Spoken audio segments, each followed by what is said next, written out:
Now let's move on to our next exercise where we are going to match different columns. तो यहाँ हमारे पास दो columns हैं. पहला कॉलम हमने पढ़ना है और उसके आंसर को हमने दूसरे कॉलम में फाइंड आउट करना है. The first statement is, she sat down to open the package. She saw a folded piece of paper scotch taped to the bottom of the box. So this is the answer. Arthur came out of the living room. So this is the answer.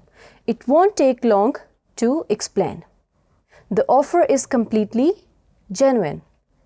The organization is of international scope.